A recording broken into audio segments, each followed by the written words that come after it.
अस्सलाम वालेकुम viewers and welcome to my channel the Law Central. आज के इस वीडियो के अंदर हम सेक्शन 3 को समझने जा रहे हैं, जिसमें कम्युनिकेशन, एक्सेप्टेंस और प्रपोजल की जो वोकेशन के हवाले से बताया गया है। But before starting my video, if you are new here, subscribe to my channel and don't forget to press the bell icon for latest update. Section 3 Communication, Acceptance and revocation of proposal के बारे में बताया गया है। इस section के अंदर proposal की communication, acceptance and revocation of the proposal and acceptance के बारे में बताया गया है। ठीक है, वो किस तरीके से हो सकता है।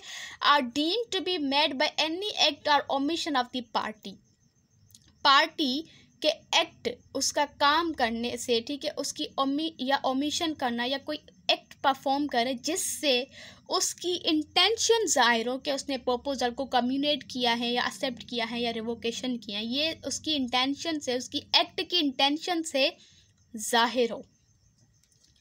फॉर एग्ज़ाम्पल, मैं अपनी मार्कर को सेल करना चाहती हूँ। मैंने मोबाइल उठाया, व्हाट्सएप खोला, मैसेज किया किसी को कि मैं अपनी इस मार्कर को सेल करना चाहती हूँ इतने रकम के अंदर। तो वो मेरा मोबाइल को लेना, उसके अंदर टाइप करना, वो इन्फॉर्म करना, मैसेज करना, वो मेरी इस ऑफ़र जो है उसकी यानी कि स्टार्टिंग उसका एक्ट के, मेरे एक्ट के ज़रिए पता चल रहा है कि मैं अपनी ऑफ़र को कम्युनिकेट कर रही हूँ, इन्फॉर्म कर रही हूँ, सिग्निफाई कर रही हूँ, शेयर कर रही हूँ, ठीक है, अपनी इस ऑफ़र को। एक्सेप्टेंस ऑफ प्रपोजल, अब आपने भी उसका रिप्लाई कर दिया कि येस मैं ये ख़रीदूँगा, तो आपका वो रिप्लाई करना, वो एक्ट करना, वो उस एक्सेप्टेंस में आ जाता है। तो आपने वो जो लिखा कि हाँ मैं ये ख़रीदूँगा, वो आपका एक्ट था। और उसकी इंटेंशन क्या थी, इसी एक्ट के इंटेंशन क्या थी, इस इंटेंशन क्या ज़ाहिर हो रही थी कि आपने उस प्रपोजल को एक्सेप्ट कर लिया है। नेक्स्ट है revocation of the proposal and acceptance.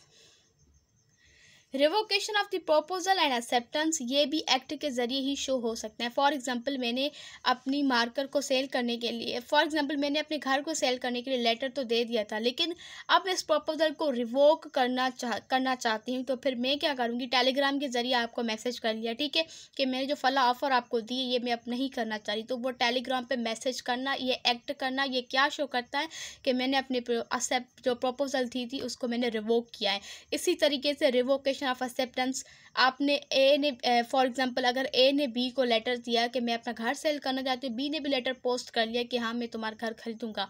अब हुआ क्या कि वो लेटर पहुँचने से पहले ही बी ने इन्फॉर्म कर दिया कि मैंने जो एक्सेप्टेंस दिया वो मैं अब मनसूख कर रहा हूँ, या फिर मैं वो मैसेज जो था वो कॉल के ज़रिए या किसी तरह के इन्फॉर्म किया, तो वो उसका एक्ट, उसकी इंटेंशन ज़ाहिर हो रही है कि उसने जो एक्सेप्टेंस दी थी अब वो रिवोक कर रहा है। ठीक है, अब यहाँ पे जो कम्युनिकेशन ऑफ द प्रपोजल होता है ये बहुत ज़्यादा ज़रूरी होता है। ठीक है, विदाउट कम्युनिकेशन आप ऑफ़र दे ही नहीं सकते। इस पे केस लॉ मौजूद है, आप चाहें तो इसको स्टडी कर सकते हैं।